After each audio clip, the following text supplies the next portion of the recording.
का नारा देने लग रहा है क्योंकि इलेक्शन है। देखिए, बेटी बचाओ बेटी पढ़ाओ के ऐसे बेबुनियादी नारे देने का मैं कहूंगी कि कोई फायदा नहीं है। जो ग्राउंड पे जब बेटियों की इज्जत ना हो और जो बेटियां खासकर देश का मान सम्मान बढ़ाने का काम कर रही है, विश्व स्तर पर हमारे तिरंगे का सम्मान कर रही है, जो उन बेटियों की इस देश के अंदर ऐसी दुर्गति है, ऐसे दुर हालात है, तो मुझे नहीं लगता, मैं कहना चाहूंगी कि प्रधानमंत्री जी को शर्म आनी चाहिए, क्योंकि 15 दिन से उनके आवास के 15 गज दूरी पर 50 गज दूरी पर यहाँ हमारी बहनें बैठी हैं। और मतलब प्रधानमंत्री जी खुद अपने मुंह से ये कह रहे हैं विनेश फोगाट को कि भाई तू मेरी बेटी है, खाने तक पे उनको बुलाया जा रहा है। तो मतलब आज क्या वो प्रधानमंत्री जी की बेटी नहीं है क्या, जो किसी की बेटी नहीं है क्या, जो नायक की गुहार लगा रहे यहाँ बैठकर? भाई एक लड़की की इज्जत ना सबसे बड़ी लड़की के लिए अपनी इज्जत हुआ है, लेकिन कोई भी ऐसी लड़की नहीं होगी, क्योंकि सरकार के मंत्री बड़े बड़े दावे कर रहे हैं कि भाई ये चेहरा चमका रहे, ये ऑलरेडी अपनी मेहनत करके ना अपना चेहरा चमका चुके हैं।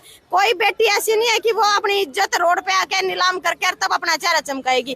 कहीं ना कहीं बर्दाश्त से बाहर बात हुई है, तब जाके बेटियों को रोड पे उतरना पड़ा। और ब्रज सिंह भूषण जो बड़े बड़े ये दावे कर रहे हैं कि भी प्रधानमंत्री जी बोलेंगे तो मैं इस्तीफा दे दूंगा, बोले वरना इस्तीफा नहीं दूंगा। अरे यदि आप सच्चे हो, नेक दिल हो, ईमानदार हो, तो आप अपनी सरकार को बोलो ना कि भाई FIR दर्ज करो, मुकदमे दर्ज करो, निष्पक्ष जांच करो, पता चल जाएगा खिलाड़ी झूठे या फिर आप झूठे हो। वो तो दूध का दूध पानी का पानी हो जाएगा। तो मैं इस्तीफा दे दूंगा। कोई भी CCTV सबूत, अरे सबूत कौन दिखाएगा? बंद कमरे के अंदर कोई ऐसा मतलब इंसान है कि जो कैमरे के सामने लड़कियों का शोषण करेगा? गोल्ड मेडल ले तो कोई साथी थोड़ा है, दो गोल्ड मेडल ले भी तो जेल में मच्छर मारा है। उसका बैकग्राउंड उठा करके देखिए, आप ब्रज सिंह भूषण का बैकग्राउंड उठा करके देखिए। कोई एक लड़की बोले मान ले झूठी होगी, दो भी बोले मान ले, 8 लड़कियां ने केस डाल रखा है, FIR डाल रखी है, तो क्या 8 लड़की झूठी होगी? इसके ऊपर भी कहने लग रहा है क्या मैं शिलाजीत की रोटी खाता हूँ? शिलाजीत कह रहे भाई वो तो शिलाजीत की रोटी खावेंगे, पदा पे बैठे हैं, रोटी खानी तो हमारी ऊपर कर रखी है, जिनकी बहू बेटे की इज्जत पर सरेआम डका डाला जाने लग रहा है।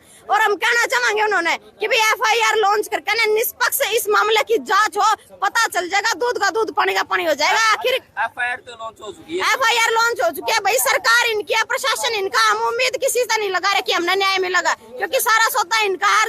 खासकर आरोपी भी वही हैं जो इनकी सरकार के हैं, पदा के ऊपर बैठे हैं। तो मतलब बड़े शर्म की बात है। सुप्रीम कोर्ट ने हमारा साथ दिया था, लेकिन सरकार के प्रेशर में कहीं ना कहीं सुप्रीम कोर्ट भी हमें साइड हटता नजर आ रहा है। धरने के ऊपर बबीता जो फोगाट की बेबे है, वो सिस्टर है, वो क्यों नहीं दिखने लग रही, क्या कारण?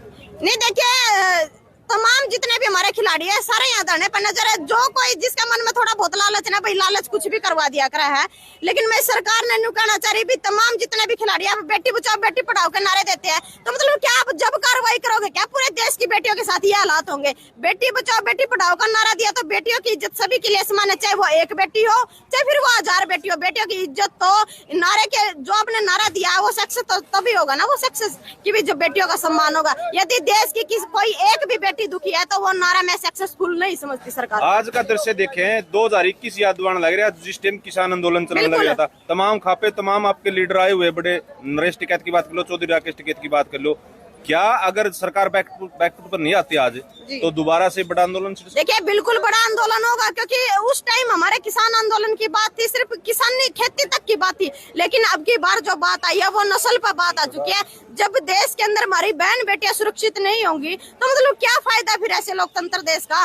भाई इससे अच्छा तो वही गृह युद्ध जैसी स्थिति छिड़ जाएगी फिर ये समाज और सरकार का बीच में। हम सरकार ने न्यू कहना चाहो या तो समय रहते जाग जाओ, इस मामले की निष्पक्ष जांच हो, वरना ऐसा काम ना हो जाए कि जिस तरह पहले बॉर्डरों तक सीमित थे, दिल्ली के अंदर पैर रखने को जगह नहीं मिलेगी। और आज भी तमाम जगह से जितने भी हमारे किसान साथी आए, जितने भी मजदूर आए, जितने भी समाज के लोग इन बेटियों के समर्थन में आए, उनको जगह जगह पर रोका जा रहा है, जिला स्तर पर भी उनको रोका जा रहा है। यदि उनको परमिशन दे दी जाए और यहाँ से एक बड़ी कॉल चली जाए तो मतलब दिल्ली के अंदर पैर रखने को जगह नहीं मिलेगी। मामला देश के हालात कुछ और ही होंगे फिर यदि इन बेटियों को न्याय नहीं मिला तो। बेटियां सेफ नहीं है? नहीं, कहाँ बेटियां सेफ है? आम बेटियों के तो हर रोज हर मिनट में बलात्कार होते हैं। किसी को सोशल मीडिया कवर कर पाती है, किसी को नहीं कवर कर पाती है। लेकिन आप यूँ सोचिए कि भाई देश के अंतर्राष्ट्रीय जोन से खिलाड़ी है, उनके साथ ये हालात है, वो आरोप लगा रहे हैं। देखिए आरोप आरोप तय हो वो ना हो वो बाद की बातें होती है, लेकिन सरकार लोकतंत्र देश के अंदर FIR दर्ज करके उस मामले की निष्पक्ष जांच करना ये सरकार का फर्ज है। सरकार अपने वायदे से पीछे हट रही है। अरे फिर किस चीज के लिए ये बड़े बड़ी किताबें लिख दी कानून की? किस चीज के लिए फिर ये कानून बनाए जब आपको तानाशाही फरमान जारी करना है? तो मतलब सरकारों को हम कहना चाह रहे हैं ये बात। और भाई रही बात है, आप लोगों ने एक सवाल करा भी, ये कांग्रेसी बैठे हैं, राजनीति वाले बैठे, तो मैं सरकार से पूछना चाहती हूँ क्यों देते हैं आप विपक्ष को मौका, क्यों देते हैं कि वो आपकी खिलाफत करे? आप करो ना बेटियों का सम्मान, आप बोलो बेटियों के हित में, आपने पहले ही रिपोर्ट दर्ज करके बेटियों के साथ निष्पक्ष जांच कर देनी चाहिए थी। फेडरेशन पर कब्जा करना चाह रहा है। देखिए फोगाट सिस्टर जो है फेडरेशन पे कब्जा करना चाह रही है, तो कोई मैं समझती हूँ कि कोई ऐसी बेटी नहीं होगी जो सरेआम रोड पे आकर अपनी इज्जत को नीलाम करेगी। अरे किसी चीज पर कब्जा करने खातर, किसी चीज पर कब्जा करने खातर ऑलरेडी हमारी बाढ़ मेहनत करने लग रही है। क्योंकि इस देश के अंदर मैं कहना चाहूंगी कि सरकार यदि ये कह रही ना भी ये चेहरे चमका रहे, तो मैं कहना चाहूंगी कि किसी भी मंत्री, एमएलए, सांसद की यदि कोई बाण बेटी है तो उस पर रोड पे लेकर के ऐसी प्रतिक्रिया दिलवाइए, हम मान जाएंगे कि बाण बेटी चेहरे चमकाने के लिए किस हद तक पीटी उषा आई थी, एक बड़ी खिलाड़ी है जो कोच भी रही है और जो बड़ी एक रेसलर रही है, अभी तक चुप्पी नहीं तोड़ी, उसने मीडिया का सामना करा, मीडिया पीछे पीछे भाग रही थी, एक भी शब्द नहीं बोला, क्या कारण? देखिए ये लोग चुप्पी नहीं तोड़ेंगे क्योंकि चंद लोगों को जो अंदर में लालच है ना, जो मनसा, वो कुछ भी करवा सकती है। और पीटी उषा को तो मैं कहना चाहूंगी उसका तो हमारी बहन का फर्ज बना था कि भाई वो खिलाड़ियों के समर्थन में बोल रहे, क्योंकि वो खुद एक खिलाड़ी है, तो उनका फर्ज बनता था कि वो अपनी बहनों के साथ आकर के बैठे। लेकिन कहीं ना कहीं सरकार की दलाली करते हुए उन्होंने भी ऐसी प्रतिक्रियाएं दी कि भाई ये अनुशासनहीन कर रहे हैं। तो मतलब लोकतंत्र देश के अंदर यदि हम अपनी आवाज हमारी कहीं सुनाई सरकार को नहीं दे रही, तो क्या हम धरना प्रदर्शन भी नहीं कर सकते? को बचा रही है, बिल्कुल बचा रही है, सरासरी। अरे पोस्को एक्ट लगने के बाद भी तो जिस आदमी की तुरंत प्रभाव से गिरफ्तारी हो जानी चाहिए थी, तो मतलब समझो कि कितनी बड़ी पावर उसके पीछे है। मतलब किसका हाथ उसके पीछे? बचाएंगे क्योंकि सरकार इनकी है, प्रशासन इनका है, जिन पे आरोप तय हुए हैं वो इनके हैं। सरकार की भी तो मट्टी पलीत होगी ना यदि ब्रजभूषण जी को की गिरफ्तारी होगी, मामले, आरोप जो है सारे आरोप फिर उनके ऊपर तय होंगे, तो सरकार की भी मट्टी पलीत होगी। क्योंकि 40 सांसद ऑलरेडी बलात्कारी बैठे हैं और जो खिलाड़ी हैं, जो हरियाणा के अंदर आप देख लीजिए, एक जूनियर कोच है, शिक्षा डागर जो है, खेल मंत्री के ऊपर आरोप लगा रही है और वो सरेआम यूं कह रहे भी मैं नहीं करवाऊंगा नार्को टेस्ट। तो बड़े शर्म की बात है। यदि ये दूध के धुले हैं, यदि ये सच्चे हैं, तो अपना नार्को टेस्ट करवाइए, हमारे खिलाड़ी भी करवाए, ये भी करवाए, पता चल जाएगा किसमें कितना दम है। ब्रजभूषण ने फिर आरोप लगाया कि दीपेंद्र हुड्डा के अखाड़े से आए हुए सभी खिलाड़ी और एक ही जाति के हैं। अरे दीपेंद्र हुड्डा के अखाड़े से आए हुए हो या फिर किसी और अखाड़े से आए हुए हैं, आखिर है तो देश की बेटियां ना, आपके ऊपर आरोप लगा रही संगीन, तो बड़े शर्म की बात। आपको शर्म नहीं आती? आपके ऊपर किसी की बाण बेटी ऐसे आरोप लगा रही है, तो आप उनको साबित करें कि आप सच हो, आप साबित करें कि आप बेगुनाह हो। तो मतलब एलिगेशन एक दूसरे पर लगाना ये कोई औचित्य की बात नहीं है।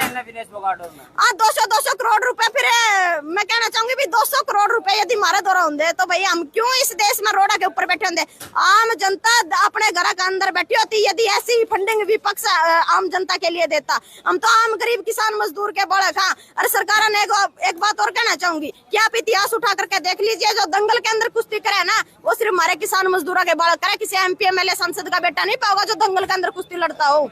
जी प्रियंका जी आपका बहुत बहुत धन्यवाद। फिलहाल आप कौन? अच्छा कविता जी आप आ जाओ। आपने इनका ही समय ज्यादा ले लिया, 2 मिनट निकल जाओगी हमारी ट्रेन में। कोई नहीं आप भी आए हो लगातार, पहले भी आए थे, 1-2 दिन पहले भी आई थी, कविता जी भी आई थी, ओके प्रियंका जी भी आई थी। क्या लगता है जल्दी समाधान हो जाएगा? आज अगर फैसला नहीं आया तो फिर कितना लंबा चल सकता है आंदोलन? देखिए समाधान की बात तो आप सबको वैसे भी दिखाई दे रहा है, ये सरकार समाधान नहीं करने वाली। यहाँ समाधान करने के लिए खाप पंचायतों को आगे आना पड़ेगा और खाप पंचायतों के अंदर वो दम है जो अपनी बहन बेटियों की इज्जत के लिए कुछ भी कर सकते हैं। हम सुप्रीम कोर्ट के फैसले को भी नकारा कर सकते हैं।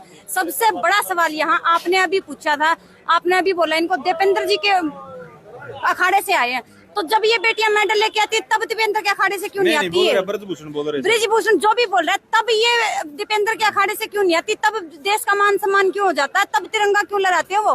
क्यों इन्हें डिनर पर बुलाते हैं? बहुत से ऐसे सवाल हैं जो हम भी करना चाहते हैं, उन्होंने तो कर लिए, हम भी करना चाहते हैं। अगर दम है तो सामने आके हमारे सवालों का जवाब दीजिए। सरकार चाहती है साक्षर होना, साक्षर बनाना इस देश को, लेकिन कहाँ साक्षर बनाया उन्होंने? यहाँ अनपढ़ता की पहली सीढ़ी है ये, जहाँ बेटियों को इतना ऊंचाई, इतने विश्व पटल पर पहुंचाकर उनके साथ ऐसे घिनौने काम किए जा रहे हैं। ये असाक्षरता ही तो फैलाई जा रही है। डिजिटलता के नाम पर यहाँ लोगों को बरगलाया जा रहा है। हर बार बोल रहे हैं हम ये कर देंगे वो कर देंगे, लेकिन मैं यहाँ जंतर मंतर पर दिखाना चाहती हूँ। आप कैमरा घुमाकर दिखाइए, हर जगह धरना प्रदर्शन लगा हुआ है। कहीं बेटियों के लिए, कहीं किसान कौम लगा रही है, कहीं कर्मचारी लगा रहे हैं, कहीं व्यापारी लगा रहे हैं। कौन सा वर्ग सुखी है?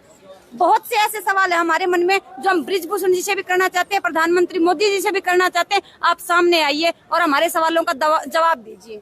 आज तमाम खापें आई हुई है देश की और आप विनय से मिलोगे और तमाम खिलाड़ियों से मिलोगे। किस तरह का कॉन्फिडेंस लेवल है, किस तरह का मनोबल गिरा हुआ है, मतलब एक्साइटमेंट है उनकी? देखिए, मनोबल तो नहीं गिरेगा हमारी बेटियों का। जब हमारी बेटियां विश्व में एक परचम लहरा कर आई हैं तो मनोबल कैसे गिर सकता है? मनोबल नहीं गिरा हुआ, लेकिन जो उनके साथ हुआ वो गलत है। हमारे समाज में उस चीज को मतलब बड़ी पाप की दृष्टि से देखा जाता है। लेकिन यहाँ बृजभूषण जी को हम कहना चाहते हैं, हमारे हौसले कल भी बुलंद थे, आज भी बुलंद है और आने वाले समय में भी बुलंद रहेंगे। आपको तो हम जेल के अंदर पहुंचा के ही रहेंगे। अगर आप में दम है तो आप अपना टेस्ट या FIR क्यों नहीं होने दे रहे? अभी हरियाणा में जो हो रहा है, उन्हें महिला को उसने लगा रखा है उनके ऊपर आरोप, तो उन्होंने वहां नार्को टेस्ट करवाने से मना कर दिया। जहां जहां बीजेपी है, मैं यहाँ बताना चाहूंगी, 40 बलात्कारी सांसद जिस सरकार में बैठे, वो हम न्याय की उम्मीद कर सकते हैं क्या? बीजेपी ने एक ऐसी मशीन लगाई है, जो भी बलात्कारी है, क्रिमिनल है, सबको उसमें डालती है और वो बाहर निकलते हैं जब साफ होके निकलते हैं। तो ऐसा नहीं ऐसी चलेगा। कौन सी मशीन ले रहे फिर वो बीजेपी से पूछो ना, बीजेपी से पूछो। यहाँ समाज दे हाथ लगाएगा बीजेपी के ऊपर मशीन, और वहां से जो ये हर रोज के नए बिल और ये कुकृत्य, ये क्राइम जो बढ़ रहा है, इसके ऊपर अंकुश लगाने का काम समाज दे हाथ और खाप पंचायत करेंगे। जी, धन्यवाद।